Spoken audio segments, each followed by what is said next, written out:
Thank you very much, Mr. Chairman. It's great to be with you at this vast gathering. It's easy for a politician to come to an event like this and say the things that people want to hear. But you can judge whether a politician really cares by how they vote. And I must say to you, I was very saddened that when it came to the vote on this pernicious budget, that only half of Northern Ireland's MPs were there to vote. Sinn Féin's MPs, of course, prioritise their ideology of abstention over caring about saving your family farm. The Alliance MP wasn't there to vote. One of the two SDLP MPs wasn't there to vote, and the one who was there voted with the government. I'm glad, Mr. Chairman, I can look this audience in the eye tonight and tell you I spoke, I voted against, and will continue to oppose this iniquity which has been put upon you.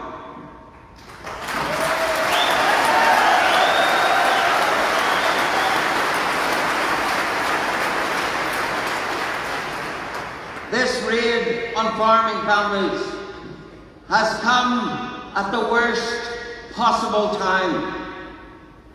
Farm incomes are falling, overheads are rising, and farms are being crippled and denied the right to expand by the folly of Minister Muir's ammonia policy.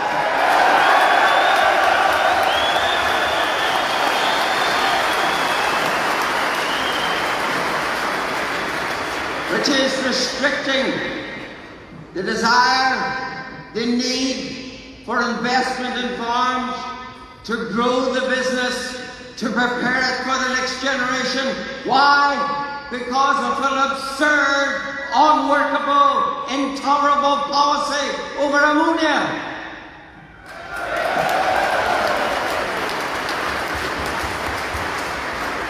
And if there's one message that those who don't control the budget should take away from this meeting tonight, it's to allow farmers to get off their knees, to expand, to build, to grow their businesses, and to lift from them the burden of foolish policies that are coming out of Stormont.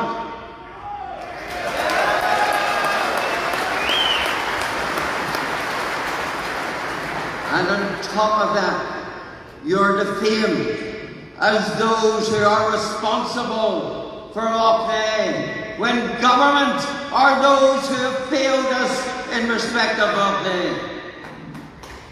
And let me be very clear with you. This is an iniquitous assault upon our farming community.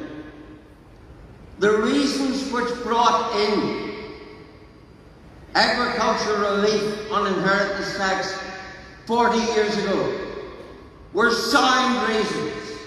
They are still sound reasons.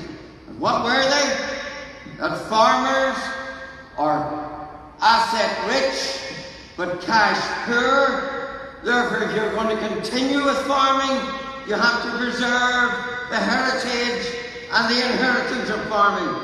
Those were the reasons why the concessions were brought in. Those reasons have not changed.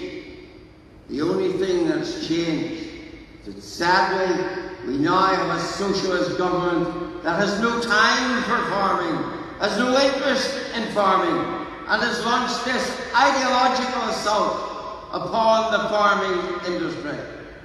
By gathering here tonight, you demonstrate what those of us who go to Parliament in the main have been saying, that you are the backbone of this economy. That if this economy is to survive and to grow, then we have to preserve the farming community. And you cannot preserve the farming community if you create a circumstance where a farm has to be stripped down, sold off when someone dies. That is the cruel reality of what the government is doing in this situation. So I'm delighted to see the strength of feeling here today. It does put a burden on those of us who are in Parliament to make sure that we stand up and fight. And every time I walk into the Commons and this is being debated, I will think of this vast crowd and think of my duty to you. And I trust I will not fail you. Thank you very much.